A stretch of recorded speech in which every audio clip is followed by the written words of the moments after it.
Simplifications, the most trusted topic of banking exams.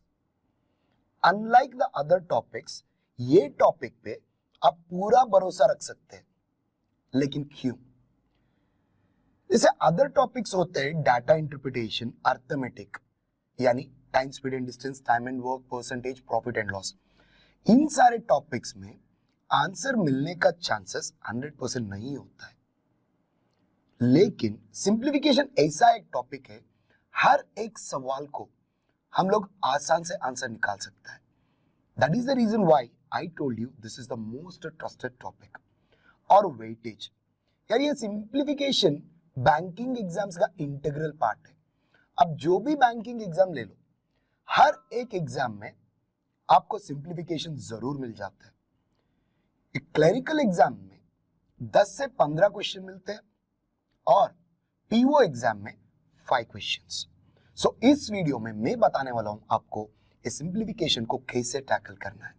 Hi, I am Abhilash Verma, welcome to learn online.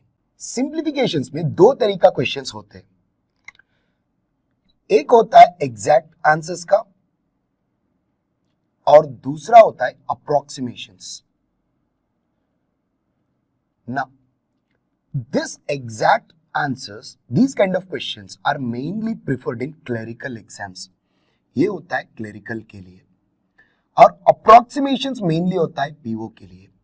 हाँ, ये भी संभावना है कि इधर भी एग्जैक्ट मिल सकता है और इधर भी अप्रोक्सीमेशन मिलता है, लेकिन by looking at the previous year question papers, so maximum chances of getting approximations are in PO and maximum chances of exact answers we will get in clerical. Now, as I told you, clerical में 10 से 15 questions मिल जाता है, लेकिन PO में exactly 5 question आता है और वो भी ज्यादातर अप्रोक्सीमेशन। तो ये वीडियो में मैं आपको सिखाने वाला हूं दोनों टाइप का क्वेश्चंस, एग्जैक्ट आंसर्स का कैसे सॉल्व करना है और अप्रोक्सीमेशन का कैसे सॉल्व करना है। लेकिन before we start this, you must have knowledge about few things in simplifications. ये क्या है? पहला इंपॉर्टेंट चीज है speed maths. This is the most important one for simplifications. Now ये स्पीड मैथ्स के लिए मैं ऑलरेडी 3 वीडियो कर चुका हूं, तो आपको डिस्क्रिप्शन आके लिंक आके डिस्क्रिप्शन में मिल जाएगा। Please go and watch if you did not watch और स्पीड मैथ वीडियोस। ठीक है, तो ये स्पीड मैथ में क्या क्या होता है गाइस? यूजुअली एडिशन कैसे करना है, सब्सट्रैक्शन कैसे करना है, मल्टीप्लिकेशन कैसे करना है, डिवीजन कैसे करना है। इसके अलावा स्क्वायर्स कैसे कैलकुलेट करना है और स्क्वायर रूट्स कैसे कैलकुलेट करना है और क्यूब रूट्स कैसे कैलकुलेट करना है, और थोड़ा बहुत परसेंटेजेस। तो ये सारे टॉपिक हमको मिलते हैं स्पीड मैथमेटिक्स में। ये 101% रिक्वायर्ड टॉपिक फॉर सिंप्लीफिकेशन। इसके अलावा और क्या चाहिए? इसके अलावा हमको चाहिए टेबल्स। सर ये एक गारंटीड है। Make sure you learn tables till 20 if you want to be good with simplifications as well as speed maths. और इसके अलावा एक होता है बोर्ड मास और दूसरा होता है laws of indices. Now, these are the important topics of which you must have knowledge before you start solving problems on simplification. Sir, इनके बिना कुछ नहीं होने वाला है simplifications में। तो मैंने ये सारे चीजें ऑलरेडी हमारा स्पीड मैथ्स वीडियोस में एक्सप्लेन कर चुका हूं, ये भी हो गया, लेकिन अब ये दोनों में अभी तक एक्सप्लेन नहीं किया। So let me briefly explain you what exactly these two rules are. पहले पकड़ते हैं बोर्ड मास। ये बोर्ड मास क्या होता है? Well, most of you must have knowledge about this, right? तो ये बोर्ड मास ये होता है ब्रेसेस और ब्रैकेट्स, ओके। और दूसरा होता है ऑफ। ऑफ का मतलब फिर से होगा मल्टीप्लिकेशन, और तीसरा डिवीजन, ये सिंबल, और चौथा अगेन मल्टीप्लिकेशन, ये होता है एडिशन, और लास्ट वन सब्सट्रैक्शन। आखिर में ये रिप्रेजेंट क्या करता है? तो ये बोलता है priority of operation. So to which operation we should give the highest priority. Sir पहला प्रियोरिटी हमेशा ब्रैकेट्स को देना पड़ता है, उसके बाद ऑफ को, और उसके बाद डिवीजन को, उसके बाद मल्टीप्लिकेशन, उसके बाद एडिशन और उसके बाद सब्सट्रैक्शन। चलो मैं दो एग्जांपल से आपको समझा देता हूं ये क्या होता क्या है। समझो मेरे पास ऐसा कुछ है 3 + 4 × 5 है, ठीक है। इसको दो तरीका आंसर निकाल सकते हैं। क्या होता है, एक 3 + 4 7 7 × 35 और दूसरा होगा 4 × 5 20 20 + 3 23। अब इन दोनों में सही आंसर कौन सी है? तो सही आंसर होता है 23। ये गलत है, क्यों? According to the BODMAS rule first priority should be given to multiplication before addition. तो पहले मल्टीप्लीकेशन करना चाहिए हमको, तो इसलिए ये गलत हो गया क्योंकि हम लोग क्या किए, पहले एडिशन किए। I hope you are understanding this, ठीक है। अभी समझो और एक ऑप्शन दिखा देता हूं। अब ऐसा कुछ है 3 × 4 + 5। अब मैंने इधर ब्रैकेट डाल दिया, तभी क्या हो रहा है देखो। फिर से इसका दो तरीके का सॉल्यूशंस निकाल सकते हैं। एक प्रियोरिटी के अनुसार 3 × 4 12 12 + 5 17 एक हो गया, और दूसरा 4 + 5 9 9 × 3 27, ठीक है। अब फिर से ये गलत है, ये सही है, क्यों? तो we are giving first preference to multiplication instead of addition, इधर ब्रैकेट्स है। अब देखो सबसे पहला प्रियोरिटी हमेशा ब्रैकेट्स को होता है, सही है। तो पहले क्या करना है, ब्रैकेट के अंदर जो भी है वो ऑपरेशन यूज करना है। तो इसीलिए पहले 4 + 5 करना है एंड इसके बाद मल्टीप्लिकेशन करना है। ये तो सिर्फ I gave you 2 examples, okay. इससे ज्यादा नहीं बताऊंगा मैं ये वीडियो में, like because you gonna learn everything when we are dealing with the problems. जब हम लोग प्रॉब्लम शुरू करते हैं आपको ऑटोमेटिकली पता चल जाता है। तो ये हो गया बोडमास। अब दूसरा एक है लॉस ऑफ इंडाइसेस। ये लॉस ऑफ इंडाइसेस क्या होता है समझो, a⁻m whole power n is equals to a⁻m × n होता है, ठीक है। इसको एग्जाम्पल चाहिए, समझो एक है x⁻5 होल पावर 4, तो ये हो गया x⁻5 × 4 20।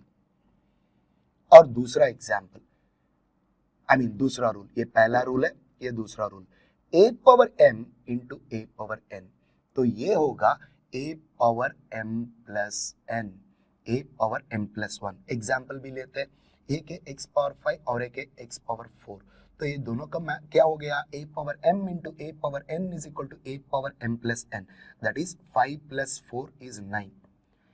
नाउ इसमें जितने भी टर्म्स आने दो यही रूल फॉलो होता है। फॉर एग्जाम्पल लेट्स से, तो मैंने ऐसा कुछ ले लिया x⁻5 × x⁻4 × x⁻3 × x⁻7, तो ये पूरा क्या हो गया, 5 + 4 9 9 + 3 12 12 + 7 19, तो ये हो गया हमारा आंसर। तो इसमें कोई लिमिटेशन नहीं है, ठीक है। तो ये हो गया दूसरा रूल। और तीसरा, a⁻m divided by a⁻n is equal to a⁻m - n। इसका एग्जाम्पल चाहिए, ले लो x⁻5 डिवाइडेड बाय x³, तो ये क्या होगा x⁻m - n, तो ये बन गया हमारा आंसर x²। ये है तीसरा रूल लॉस ऑफ इंडाइसेस में। और चौथा rule, 1/a⁻m is always equal to a⁻m, a⁻m। For example, 1/x⁻5 is also equal to x⁻-5. Now that is the reason why here also we are getting a⁻m divided by a⁻n। ये क्या होता है, ऊपर आके into a⁻-n होता है, तो इसीलिए we are getting a⁻m-n। और एक important rule, a⁻m power n is not equal to a⁻m × n। This is a very common mistake done by most of the students, okay। ये गलत है, इधर ब्रैकेट रहना चाहिए तभी ये m × n हो सकता है।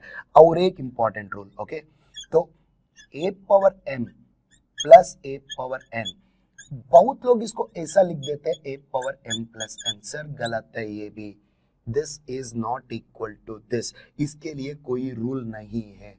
We do not have any rule for a power m plus a power n. So this is about loss of indices and this is about Bodemas. तो ये दोनों चीजें बहुत इंपॉर्टेंट है सिंप्लीफिकेशंस के लिए. So now with the knowledge of all this, you are ready to solve the problems based on simplifications. Now I have 6 questions for you. Now ये सारे exact answers का questions है, approximations का नहीं है. इसके बाद we will look at approximations as well. ठीक है. Now चलो देखते हैं पहला क्वेश्चन क्या करना है. देखो यहाँ पे होता है स्पीड मल्टीप्लीकेशन और कैंसिलेशन का इंपॉर्टेंस. पहले इसको 11 से डिवाइड करना है, तो क्या होगा 11 इंटू 1 11, तो 3 बच गया, 11 इंटू 3 फिर से 11 इंटू 3. और मल्टीप्लीकेशन भी फास्ट रहना चाहिए आपको. देखो कैसे होता है, ये 500 प्लस 150 650 प्लस 665 हो गया. तो क्या कर रहा हूं मैं इधर, 5 इंटू 100 500, 5 इंटू 30 150, तो 500 प्लस 150 क्या हुआ 650. तो लास्ट स्टेप 5 इंटू 3 15, 650 प्लस 15 670 665. मैं क्या कर रहा हूँ, लेफ्ट टू राइट मल्टीप्लीकेशन कर रहा हूँ. सर ये सारे मल्टीप्लीकेशन ट्रिक्स में स्पीड मैथ्स वीडियो में ऑलरेडी पढ़ा चुका हूँ. Please go back and watch that video of speed maths. 3 part का वीडियोस होते हैं. सो लिंक मैं इधर डिस्क्रिप्शन में आपका लिंक भी दे देता हूँ. So please go and watch those videos as well. Okay, तो अभी इधर आ जाओ. तो इसका कैंसिलेशन होगा 7 इंटू 8 56, 7 इंटू 5 35. अब इन दोनों को मल्टीप्लाई कर दीजिए, ये बन गया 170. अब इसको ऐड करना है, ये हो गया 800 935 935. That must be my answer. Cross verify करना कर दो. 600 प्लस 100 क्या होता है 700. 60 प्लस 70 होता है, आई एम सॉरी, ये होगा 800 नॉट 900. 700 60 प्लस 70 होगा 130. सो 700 प्लस 130 हो गया 830. 830 हो गया, तो लास्ट में 5 प्लस 0 5, 835 बन गया हमारा आंसर एक स्टेप में. चलो इसका देखते हैं. तो ये क्वेश्चन में क्या हो रहा है, एक स्क्वायर रूट है एक क्यूब रूट है. तो आपको पहले ये पता रहना चाहिए स्क्वायर रूट कैसे निकालना है और क्यूब रूट कैसे निकालना चाहिए. ओके, अब ये भी बात मैं ऑलरेडी आपको पढ़ा चुका हूँ. In which one, in our speed mathematics. चलो इसका ये क्या है, square root of 3969. Square root of 3969, तो ये होता है 63 स्क्वायर. ये होगा 63 स्क्वायर. मैं सीधा लिखता हूँ 63. Guys I am not explaining मुझे कैसे मिला है, तो I am doing it mentally. तो आपको स्पीड मैथ्स पे देखना पड़ता है आपको इसको कैसे निकालना है. ठीक है, तब इसका ये हो गया डायरेक्टली 12 क्यूब. तो हमारा आंसर हो गया 63/12. तो एक बार क्रॉस वेरीफाई कर देता हूं मैं. सो 169 1 कैरी, सो दैट इज फिर से 38. यस, परफेक्ट आंसर है 63 डिवाइडेड बाय 12. आपको चाहिए तो इसको फर्दर सिंप्लीफाई कर सकते हैं, ये दोनों 3 से डिवाइड हो जाएंगे. सो ये हो गया 3 इंटू 21, ये हो गया 3 इंटू 4, 21/4 हमारा फाइनल आंसर है. इसका डेसिमल भी चाहिए, वो भी हो जाएगा 5.25. सर मैंने कैसे सीधा लिख दिया 5.25, समझो. जब भी आप किसी नंबर को 4 से डिवाइड करते हैं, अब इसमें एक रिमाइंडर बच गया. रिमाइंडर 1 बचा तो डेसिमल पार्ट होगा 0.25. रिमाइंडर 2 बचा तो डेसिमल पार्ट हो गया 0.5. तो रिमाइंडर 3 बचा तो डेसिमल हो गया 0.75. तो ये सारे चीज याद रखना पड़ेगा आपको. अब ये देखो 4 इंटू 5 20, रिमाइंडर 1 बचा, तो क्योंकि देखो सिंपल 1/4, 1 बचा है तो 1/4, 1/4 होता है 0.25, इसीलिए इधर बाजू 0.5 लिख दिया मैं. तो अभी ऐसा है तो 2/4, रिमाइंडर 2 बच गया तो 2/4 होगा. 2/4 होता क्या है 1/2. 1/2 का वैल्यू क्या है 0.5. अभी समझो इधर है 23, 23/4 किया तो मुझे क्या आता है 4 इंटू 5 20, रिमाइंडर क्या बचेगा 3, तो ये हो गया 3/4, 3/4 हो गया 0.75. तो इधर आ जाता है 5.75. तो ये सारी चीजें आपको पहले से पता रहना चाहिए, तभी आप विद इन 15 to 20 सेकेंड इसका आंसर निकाल सकते हैं. तो you must have seen this. मुझे ज्यादातर 10 सेकंड लगाए इसको आंसर निकालने में. ठीक है, तब ये देखते हैं. गाइस ये हो गया 12. पर ये जो पॉइंट है ना उसके बारे में सोचो मत, मैं सिखाऊंगा उसको क्या करना है. पहले 1296 का स्क्वायर निकालना है. 1296 का स्क्वायर होगा 6 और दूसरा होगा 3, 36 हो गया. लेकिन अब देखो ये बात अच्छे से समझो. जब रूट के अंदर डेसिमल पॉइंट के बाद 2 डिजिट रहते हैं, रूट के बाहर आने के बाद डेसिमल पॉइंट के बाद सिर्फ 1 डिजिट रहना चाहिए.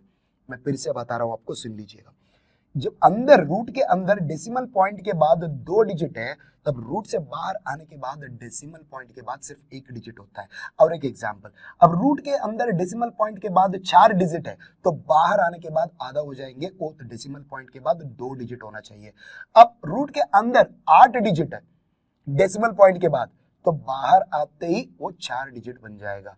तो अभी देखो डेसिमल पॉइंट के बाद 2 डिजिट है, बाहर आते ही हो गया 3.6, तो पॉइंट के बाद सिर्फ 1 डिजिट रहना चाहिए, तो ये है 0.6, तो बन गया इंटू 1 इंटू 6, तो हमारा फाइनल आंसर है 6 हो गया। 5 से 10 सेकंड में आंसर निकाल सकते हैं इसी क्वेश्चन को। तो अभी ये देखो सर, ये होता है फिर से हमारा बोर्डमास रूल के हिसाब से है। ओके, क्या हो रहा है सर, पहला काम ये है, इधर देखो right hand side 3 power question mark है, सही है। अब हमको निकालना है क्वेश्चन मार्क का वैल्यू, तो इसका मतलब लेफ्ट हैंड साइड जो भी नंबर्स है सारे नंबर्स को 3 पावर समथिंग में कन्वर्ट करना पड़ेगा। तो अभी ये देखो मैंने पहले lengthy process like step wise सिखा देता हूं, उसके बाद शॉर्टकट सीधा कैसे निकालना है, ठीक है, देख लीजिए। तो ये हो गया 3 स्क्वायर होल पावर 5 रहने दो, ओके, इनटू, तो ये हो गया 9 क्यूब 729, 9 क्यूब तो मतलब 3 पावर 6 होगा, 3 पावर 6 होगा। चलो वो मैं फिर से लिख के दिखा देता हूँ, 9 क्यूब होल पावर 4 है डिवाइडेड बाय ये 3 पावर 9 है, तो इसको ऐसा ही रख दो 3 power question mark, final step. अब इसको देखो, इधर मैं साइड में फिर से इसको प्रोसेस करता हूँ। 9 होता है 3 स्क्वायर, 9 होता है 3 स्क्वायर, तो ये क्या है 3 इंटू 4 12 हो गया, 3 इंटू 4 12 हो गया। BODMAS rule first rule है, a power m whole power n क्या होता है, a power m into n, तो ये पूरा हो जाएगा 3 इंटू 4 12, 3 इंटू 4 12, 9 पावर 12 हो गया। अब मैं 9 को कैसे लिख सकता हूँ, 3 स्क्वायर, तो ये हो जाएगा फिर से a power m whole power n, 2 into 12 24 हो गया। तो अभी ये क्या हुआ, 2 इंटू 5 10 इंटू ये क्या हो गया, इधर पूरा आंसर मिल गया 3 power 24 divided by 3 power 9 equal to 3 power question mark. अब ये पूरा एक स्टेप में लिखना है, 3 पावर 10, मल्टीप्लीकेशन है तो पावर में प्लस हो जाएगा 24, डिवीजन है तो पावर में माइनस हो जाएगा -9 equal to 3 power question mark, ठीक है। तो अभी पूरा कैलकुलेशन कर दो, फाइनल कैलकुलेशन, ये क्या हुआ 3 पावर 25 टोटली, क्यों 10 plus 24 34, 34 minus 9 25 equal to 3 power, ये क्वेश्चन मार्क है, I am sorry 3 power question mark, तो क्वेश्चन मार्क का वैल्यू क्या हो गया, हमारा answer 25। Okay, so here I explained step by step आपको, लेकिन ये स्टेप है ना, ये सीधा लिखना पड़ेगा। कैसे, देखो ये पहला 9 पावर 5 है, 9 होता है 3 स्क्वायर, सो 3 स्क्वायर होल पावर 5 बन गया 3 पावर 10 इंटू ये होता है 9 पावर 9 क्यूब और 3 पावर 6, तो ये है 3 पावर 6, 3 पावर 6 होल पावर 4, तो 3 पावर 24 बन गया, तो डिवाइडेड बाय 3 पावर 9। देखो ये जो स्टेप है हम लोग को सीधा लिखना है, तो इसके बाद ये लिखना मत, सीधा करो डायरेक्टली, 10 प्लस 24 34 माइनस 9 25 बन गया हमारा आंसर 25। सर एक स्टेप में within 10 to 15 seconds we can get the answer, that is the speciality about this one. Okay, चलो देखते हैं चौथा क्वेश्चन, आई एम सॉरी पांचवा क्वेश्चन क्या है। तो ये है मिक्स्ड फ्रैक्शंस का। इफ यू ऑब्जर्व, मैं हर क्वेश्चन में अलग अलग टाइप का क्वेश्चन ले रहा हूँ, या इधर परसेंटेजेस का एक मिस किया, चलो वो नेक्स्ट वीडियो जो जब एडवांस्ड क्वेश्चन सॉल्व करते हैं ना, तो एडवांस क्वेश्चन में मैं सॉल्व करूंगा सिर्फ previous year questions from IBPS PO and SBI PO, ठीक है। तो उधर मैं परसेंटेजेस का भी कवर कर देता हूं। चलो इधर सर इसको रीराइट कर सकते हैं 3 4/11 प्लस 7 2/11 माइनस 6 3/11, ये क्वेश्चन मार्क उस तरफ भेज दो तो प्लस क्वेश्चन मार्क हो गया। सर ये सब एग्जाम में लिखने का नहीं है, you have to do this mentally. Now ये सारे मिक्स्ड फ्रैक्शंस है, तो मिक्स्ड फ्रैक्शन को कैसे डील करना है, देखो पहले इंटीजर से डील करना, 3 प्लस 7 हो गया 10, 10 माइनस 6 हो गया 4, तो हमारा इंटीजर वैल्यू हो जाएगा डायरेक्टली 4, और फ्रैक्शन को कंसीडर करो सारे डिनोमिनेटर 11 है तो कोई दिक्कत नहीं, तो ये क्या हो गया 4, बीच में प्लस है तो ये +2 हो गया, ये -3 है, बस इतना ही हमारा आंसर। सो ये क्या हो गया 4 + 2 है 6, 6 - 3 है 6 minus 3 is 3, 3 by 11, 4, 3 by 11. I am repeating, 3 plus 7, 10, 10 minus 6, 4. और सारे फ्रैक्शंस में डिनोमिनेटर 11 है, तो ये क्या हो गया डायरेक्टली 4 plus 2 minus 3, तो ये बन गया 6 minus 3, 3 by 11. इसको चाहिए तो आप इम्प्रॉपर फ्रैक्शन में कन्वर्ट कर सकते हैं. कैसे? 4 11 into 4 44, 44 plus 3 क्या होगा 47. ये होगा इम्प्रॉपर फ्रैक्शन में हमारा आंसर, फाइनल आंसर. ठीक है, तो अभी इस पे आ जाते हैं लास्ट क्वेश्चन. तो ये देखो, ये एक स्पेशल केस है सर. अब जब भी ऐसा एक क्वेश्चन को देखते हैं ना, एक रूल याद रखना पड़ेगा आपको. समझो, अब समझा मेरे पास ऐसा कुछ क्वेश्चन है, a divided by b divided by c divided by d divided by e divided by, आप कितना भी लिखो कुछ फर्क नहीं पड़ने वाला है, क्योंकि ये रूल होता है सिर्फ this is same as a divided by, बाकी सारे टर्म्स डिनोमिनेटर में चले जाएंगे विथ मल्टीप्लिकेशन साइन. जितने भी टर्म्स रहने दो इधर, सारे डिनोमिनेटर में चले जाएंगे विथ मल्टीप्लिकेशन साइन. सिर्फ पहला जो टर्म रहता है वो न्यूमरेटर में होता है, बाकी सारे terms goes to denominator where the division sign turns into multiplication. चलो यही रूल को इधर अप्लाई कर दो. क्या हो गया? तो 18054 डिवाइडेड बाई, नीचे दो टर्म में 18 इंटू 17. तो मैंने बात किया था आपको बिगिनिंग में, सिंप्लीफिकेशंस करने के लिए आपको टेबल्स मैंडेटरी है, बिना टेबल्स कुछ नहीं कर पाओगे. आपको टेबल्स पता नहीं है, इसको 2 से डिवाइड करना चालू कर देते हैं आप. सो इसीलिए आपको टेबल्स पता रहना चाहिए. अब देखो 17 का तो टेबल 101% चाहिए आपको, क्योंकि इसको फर्दर डिवाइड नहीं कर पाएंगे. So that is the reason I told you that tables are mandatory at least till 20. ठीक है, अब मैं इसको 18 से डिवाइड कर देता हूं. 18 इंटू 10 सीधा हो गया 180. तभी क्या बचा है 3, बस हो गया 103. अब ये क्या हो गया? Am I right? कुछ गलती हो गया. 1 second guys, 1 second. I am sorry, 18 into 10 बीच में और एक जीरो लेना है. आई एम सॉरी, 18 इंटू 10 180, तो इधर ही खत्म हो गया, तो जीरो ले लो, और इसके बाद 18 इंटू 3 54. तो लास्ट स्टेप 17 से, इसको 17 इंटू 5 करो, 85 हो गया. तो अभी 85 हो गया, तो कितना बचा है?